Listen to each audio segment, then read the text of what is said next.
Andor, the savior of Star Wars. Andor, this is the best thing I've seen since sliced bread. Or the best thing that Disney's ever made, for sure. Or the only interesting thing that Star Wars has ever produced since the original trilogy. These are all claims I've heard about Star Wars from a lot of people. And before I go any further, I want to make this very clear. Andor Season 1 was phenomenal. I don't think it was perfect, but it was phenomenal. To the extent where I want to make some kind of video about it. Particularly one episode in particular, and I think it's episode 11. I'm quite confident saying it's episode 11, but I'm not certain on that. Is one of the best episodes of anything I've ever watched. So, and there are many, many reasons for that. I think there are action elements in it which are very, very fun to watch. There's suspense, there's tension. The story in that particular episode is one of the most well-written stories and clever stories I've ever watched, really. However, Andor 2. I have a lot of problems with it, and I don't think it's as good as a lot of people say. Now, one of my main problems with it, which I'll just go straight into, is the pacing. It's drawn out incredibly long. Now, before again, sorry, this is another caveat. I've got a lot of caveats, but let me say this as well. Before I go any further, I have only watched the first 4 episodes as of the recording of this particular segment of the video anyway, because I've just got so much to say. I want to get it all off my chest and then watch the rest with a fresh mind. And I don't think I have to watch the whole of something to review the first half. I would even make the argument that if I wanted to, I could review the first half of a movie without watching the second half. And yes, I know, but the second half resolves it, and it pulls it together so nicely. That might be true. If the first half of something, especially 4 episodes of a series, are boring, are long-winded, and don't grab my attention, I am within my rights to criticise them. Now, that being said, you'll be able to tell by the title of this video, if my criticisms don't drag on as long as I thought they might, then I will end up watching the rest of the series and then do one nice, neat little review. But without further ado, I'll jump straight into it, and that leads very nicely into my first point, which is pacing. Pacing. Everyone loves to complain about pacing nowadays. It's a real buzzword, and particularly with regards to The Mandalorian and Grogu, which I think is a much better movie than most people claim it to be. Again, I don't think it's perfect, but just hear me out. A specific point that people complain about with it is the pacing of the scene in which Grogu heals the Mandalorian. Oh, it's too long, it lasts too long. Fair enough if you want to have that opinion, which I don't, by the way. I don't think it lasts too long at all. The whole thing is probably 15 minutes. But if you do have that opinion that 15 minutes is too long, carry that same agenda across to this series Andor too, because if you don't, you're just being hypocritical, quite frankly. I think, the first 4 episodes are drawn out way too long. There are 3 major storylines or 3 major characters that the series tries to follow. They don't seem to have any major correlation to each other at all. I don't really know what the story's supposed to be at this point. And again, it might be knit together very neatly at the end. I'm sure it will be, but that doesn't mean that I can't criticise the first 4 episodes, as I've said. So there's no way in hell that Andor, firstly, so this is season 2, episode 1. There's no way in hell that Andor doesn't only learn how to fly the Imperial TIE fighter just well enough to not die via crashing, but also manages somehow to pick it up well enough to evade and destroy 2 expert enemy pilots chasing him. I just think it's too much of a stretch. I'm all for coincidences in movies and series, actually. I think stories can be very boring without them, which is something I said in my criticism of Sheev Talk's review of Attack of the Clones, if you want to watch that. But this is just too far. The fact he like just gets through the doors, or like I know he blows a hole out of them, but the fact he manages to blow a hole out of them is crazy enough, and manages to jump or crash through without dying, and then he like skids across the ground and just about manages to gain control of the ship before it crashes, and then he gets chased, but he just about manages to get away, and they both die, and he flies off. Even being even like a character who is a pilot, a very very well trained pilot, if he's never flown a TIE fighter before, I I refuse to believe that like that series of events could ever happen. It's just like watching the whole thing. I was just like I wasn't captivated. I was just questioning it, and I really went into this series with an open mind. I really did, especially how good season one was. I was thinking, wow, this can only beat it, and according to everyone online, it does only beat it. But that's my first criticism. Um, well, I guess second after the pacing issue. Um, Third criticism I have is that there are few to no aliens in the entire series so far. In a universe full of aliens, I mean, that's one of the coolest things about Star Wars. That's why we fell in love with it. Like right back to Mos Eisley Cantina, when you see all these quirky and cool aliens hanging out in a bar. It's wacky. It's cool. You can tell you're in a sci-fi movie. There's like none in this series, and people say, "Oh, well, the budget was too low. They were just trying to tell a story." I guess so. I guess, but just one or two, man. One or two would have been nice. Um, if there's a very valid reason why there aren't any aliens that I'm missing, please do let me know, because there could well be. But there literally aren't none. There literally are none that I can remember. Um, Another thing is that most of the acting in this series is absolutely dreadful. Specifically, the nomads on the forest planet. I think that's episode two, which, by the way, also drags on for a long time. Gosh, I was just like, I don't know, man. I was struggling in that episode, but the acting is dreadful. I know they're extras. I know, well, they're not extras, but they're like B tier, C tier characters. But come on, man, couldn't you have found anyone better? I mean, it's like all of them as well. Maybe bar there was one blonde girl who was pretty convincing. Everyone else is just awful. Um, Again, no aliens. There might be a reason for that, but and it just yeah, it dragged on. It oh gosh, I hated that episode. I really did. Of course, Andor manages to conveniently get away whilst being held captive by them as well. There's a bunch of like story plot armor in it, and yeah, not great. My next point is how the Empire is portrayed. I think it's portrayed as being like all out evil, the most insidious, sinister, and awful thing ever. And I don't think that ever was the case in Star Wars before. And even if it was in other movies, it certainly shouldn't be. I don't think it was, by the way. Like I said, there's certainly a corrupt dictatorship. Don't get me wrong. I'm not trying to defend them in any way. There's corruption involved, especially like high up. The elites are clearly like Nazi-esque, because that's what they were based from, was the Nazis from World War II, obviously, in the original films. But there were always elements of, at least like, you felt like the characters themselves at least thought that they were doing the right thing. They wanted to bring order and justice to the galaxy. They thought that like brutal control was the best way of doing that. There's none of that in this series. The villains are just villains for the sake of villains. They bully people, they push people around. I mean, it's there's no semblance. And this leads on to my next point. I don't buy that there's absolutely no good done by them whatsoever.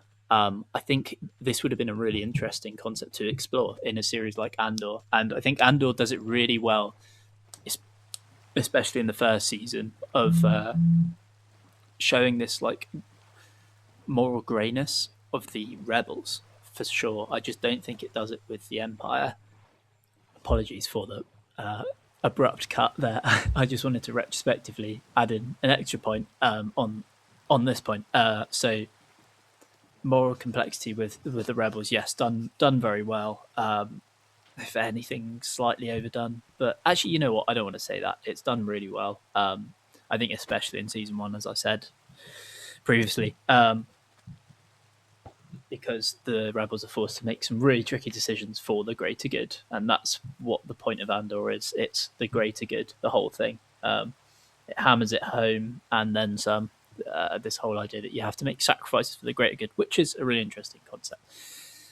Don't get me wrong, and I will say it is done interestingly in parts, particularly with Mon Mothma, for sure. Um, However, in addition to the point that the Empire doesn't explore moral complexity, it has done before, um, in particularly in The Mandalorian, and I think this was one of the most interesting episodes of The Mandalorian for this reason. It was a season 2 episode filled with like, Tusken Raiders. It was the one where they go and kill the giant monster in Tatooine by teaming up with the Tusken Raiders. Forgive me, I forget the exact episode number, but the concept of it was that there was relative peace and order with the Empire in their particular village, because the sector was controlled by Imperial police. As soon as they went, the rebels no longer had jurisdiction over the or outer rim at all. By the sound of it, I think because Tatooine is in the outer rim, I believe it might not be actually. Maybe that's why.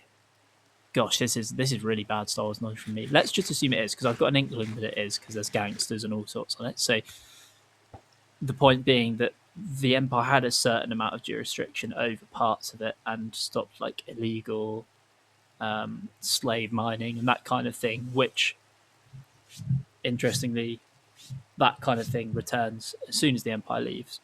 So the overarching point here being that, well, actually, the Empire did some things really well, and when they left, certain things went to shit. Which is something that's happened historically with empires collapsing, most notably the Roman Empire. As corrupt and evil they can be in parts, they do things for the greater good, generally speaking, and they also bring a lot of positivity to the universe's galaxies and worlds they inhabit. So that would have been very cool to explore in this season, in my opinion, and it's just not. I think it actually does do it better in season 1. The main guy, what's his name from the Empire? I'm really bad with names, but there's like a guy who's pursuing Andor for his crimes against the Empire. He wants to have him done for murdering because he is a murderer, and he has every reason to pursue him.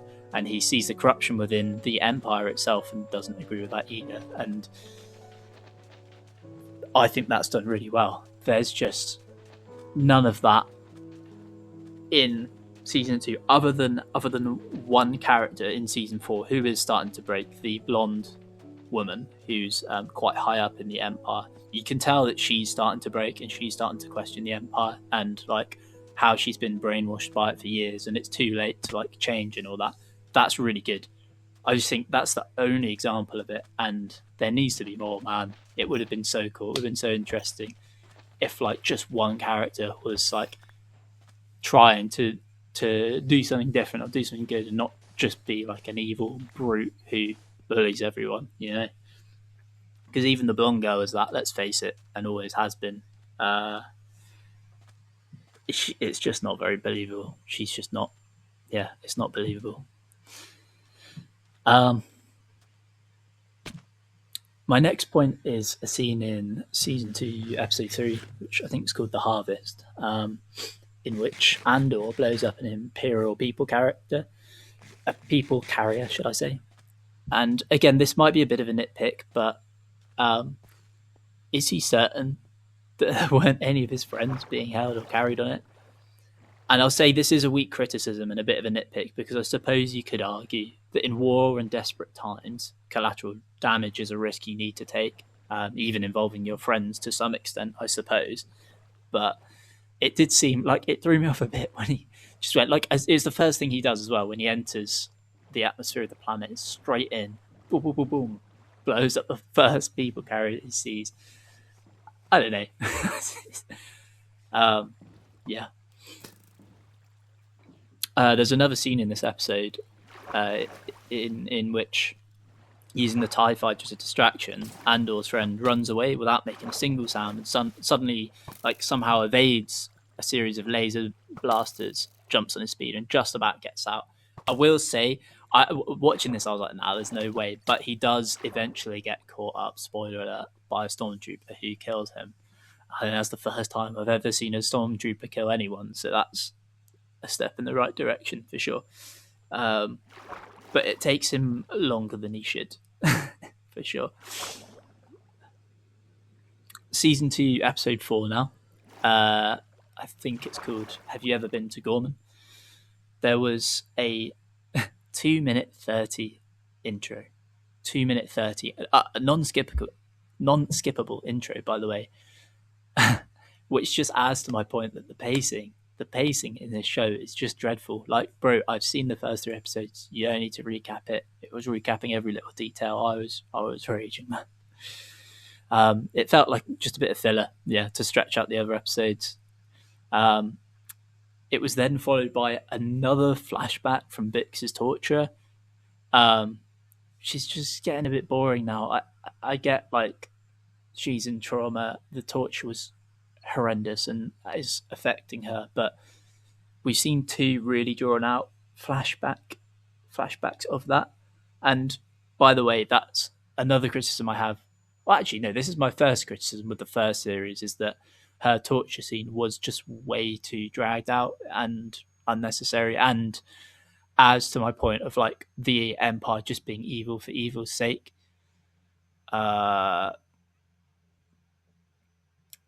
Is that something they'd seriously do? Torture someone just to get some information about another character? Maybe. Maybe. I'll take that. But the scene was too long for sure. It was just way too long. Another thing is that we've got 4 episodes in now, and I can't really work out what the story is supposed to be honest. In the first episode of the first season, it was so clear. It's a manhunt. It was tense. It was very well written. But this is just dragging out. There are 3 different stories at once that seem to have no correlation. I don't care if it's if a correlation is drawn together, some grand reveal at the end, like I said before. But if it's boring by this point, by 4 episodes in, it's just not well written. I'm sticking with this purely for the sake of this review, this series. I mean, if I weren't, I would have switched it off by now, to be frank. I'm going to leave it there for this video because it's already taken me enough editing and research and all sorts to get here. So I'm going to leave it here. 4 episodes in, not too impressed, but we'll see what the rest of the season has to say. Thanks very much for watching. I'd love you guys to comment your thoughts and feedback down below. And I'll leave you with this. This is something I got from Sheev Talks, who is one of my favourite Star Wars critics out there, one of my favourite film critics out there, though I disagree with a hell of a lot with him. I do think he makes some really good points, and he clearly has well thought out arguments, and he goes into a lot of effort to edit his videos as well. But I'll leave you with this, courtesy of Sheev Talks. Really think about what you want from Star Wars. What do you really want from Star Wars? If you want a convoluted dialogue-filled thriller, then Andor is certainly for you, although I still think in that goal it falls very short in this second series. Nowhere near as effective in that particular goal as the first season. and it also lacks in the other elements of what you might want from Star Wars, if I were to guess, which is good, well thought out action that makes sense and isn't super predictable, good stories, good writing, really interesting characters, a diverse range of aliens and species and tribes and, I guess, motives, planets, world building, all of that. If those are the things you want, then this season has fallen short so far to be playing. But either way, whatever you think, I'll leave it there and potentially make a part 2 to this video in the future. So I'd appreciate it if you could subscribe. Blimey, can't get my words out. But thanks for watching, and I will see you later.